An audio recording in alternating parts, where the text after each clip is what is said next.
We're live from Georgia, a key battleground state in the race for the White House. In just moments, the current U.S. president will debate the former U.S. president as their party's presumptive nominees, a first in American history.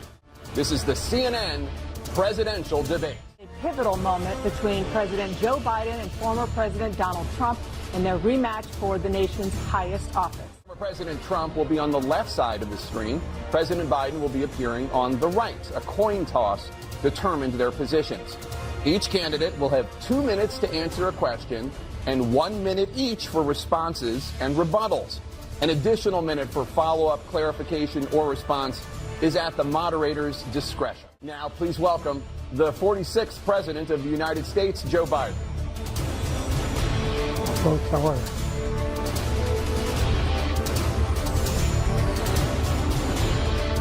Great to be here. Thank you. And please welcome the 45th President of the United States, Donald Trump.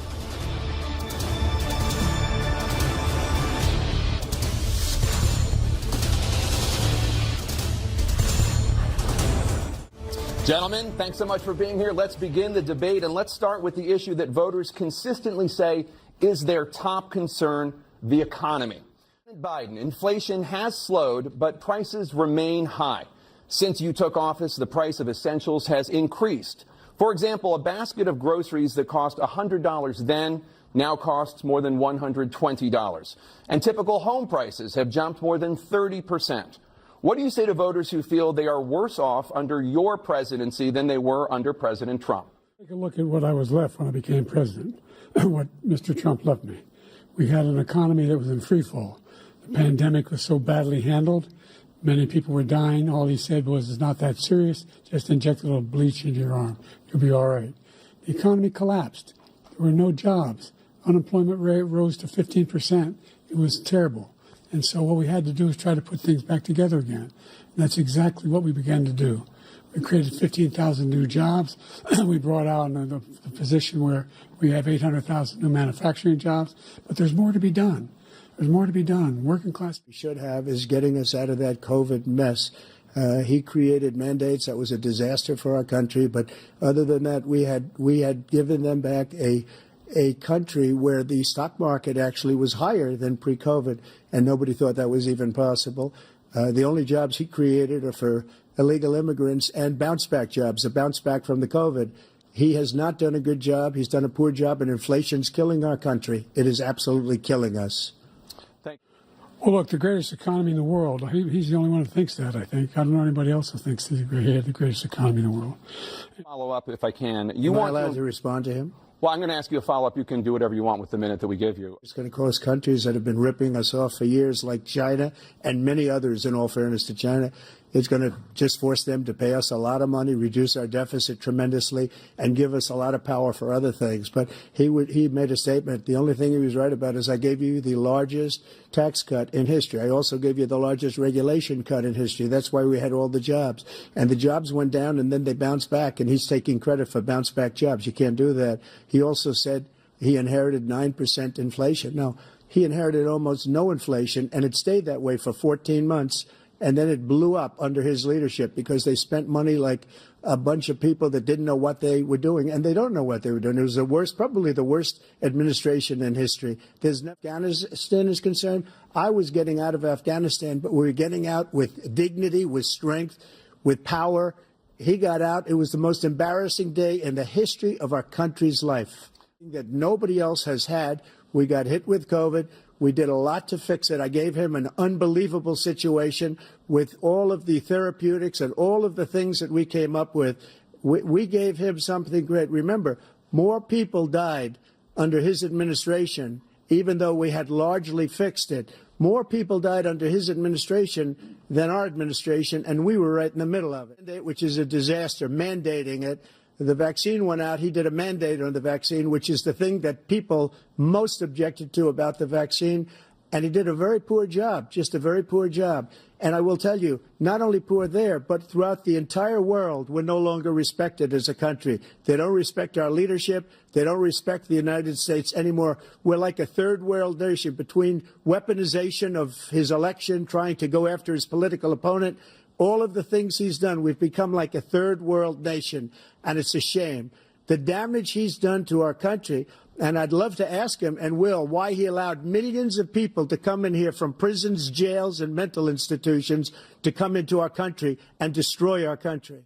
Number two, that $2 trillion tax cut benefited the very wealthy. What I'm going to do is fix the tax system. For example, we have 1,000 billionaires in America. And what's happening? They're in a situation where they, in fact, pay 8.2% in taxes. If they just paid 24%, 25%, either one of those numbers, they'd raise $500 billion, I should say, in a 10-year period.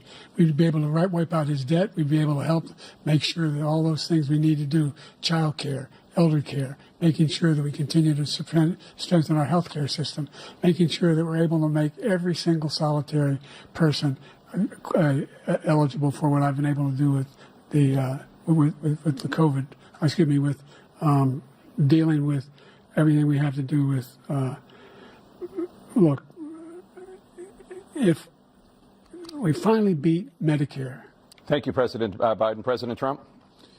Well, he's right. He did beat Medicare. He beat it to death, and he's destroying Medicare because and millions of people coming in, they're trying to put them on Social Security. He will wipe out Social Security. He will wipe out Medicare. So he was right in the way he finished that sentence, and it's a shame. What's happened to our country in the last 4 years is not to be believed. Foreign countries, I'm friends with a lot of people, they cannot believe what happened to the United States of America. We're no longer respected. They don't like us. We give them everything they want, and they think we're stupid. They think we're very stupid people. What we're doing for other countries, and they do nothing for us. What this man has done is absolutely criminal. And everybody wanted to get it back to the states, everybody, without exception. Democrats, Republicans, liberals, conservatives. There's a lot of young women being raped by their in-laws, by their spouses, brothers and sisters, it's just ridiculous. And they can do nothing about it. And they try to arrest them when they cross state lines. Thank you. Asylum officer, significantly. By the way, the Border Patrol endorsed my position in a way that now you're in a situation where there are 40% fewer people coming across the border illegally. That's better than when he left office. And I'm going to continue to move until we get the total ban on the total initiative relative to what we can do with more Border Patrol and more asylum officers. President Trump? I really don't know what he said at the end of that sentence. I don't think he knows what he said either. Look, we had the safest border in the history of our country. The border, all he had to do was leave it. All he had to do was leave it. He decided to open up our border, open up our country to people that are from prisons, people that are from mental institutions, insane asylum, terrorists. We have the largest number of terrorists coming into our country right now, all terrorists, all over the world, not just in South America, all over the world. They come from the Middle East, everywhere. All over the world, they're pouring in. And this guy just left it open. And he didn't need legislation because that died. I went to the World War I cemetery he refused to go to. He was standing with his 4-star general, and he told me, he said, I don't want to go in there because they're a bunch of losers and suckers. My son was not a loser, was not a sucker. You're the sucker. You're the loser. First of all, that was a made-up quote, suckers and losers. They made it up. It was in a third-rate magazine that's failing, like many of these magazines. He made that up. He put it in commercials. We've notified him.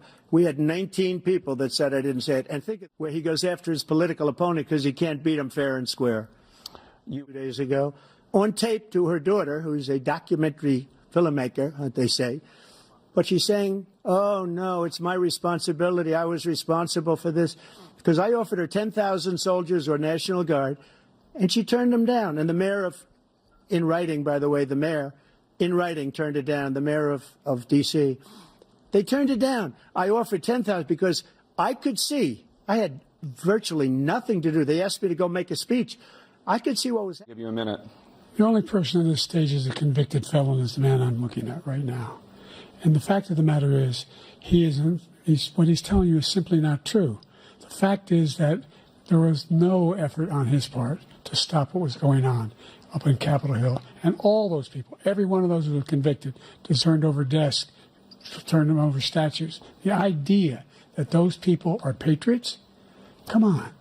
When I asked him the first two debates we had, the debates we had first time around, I said, will you denounce the Proud Boys? He said, no, I'll tell them to stand by.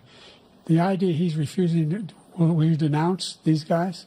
Will you denounce the people we're talking about now? Will you denounce the people who attacked that Capitol? What are you going to do? Important things.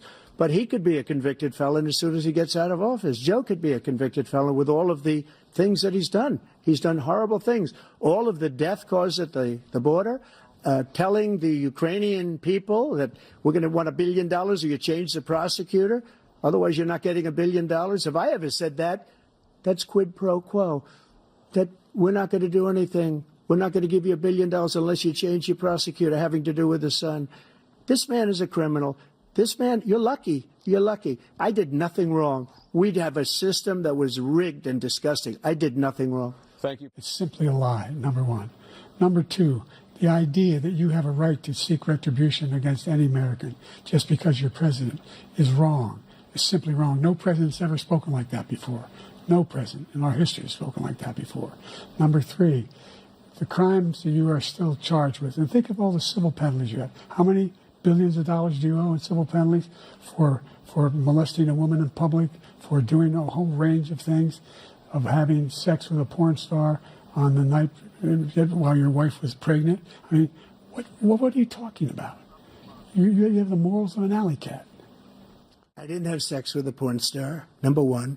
Number two, that was a case that was started and moved. They moved a high-ranking... You would be 82 at the end of your second term. What do you say to voters who have concerns about your capabilities to serve? Well, I took 2 tests, cognitive tests. I aced them, both of them, as you know. We made it public. He took none. I'd like to see him take one, just one, a real easy one. Like go through the first 5 questions. He couldn't do it. But I took 2 cognitive tests. I took physical exams every year.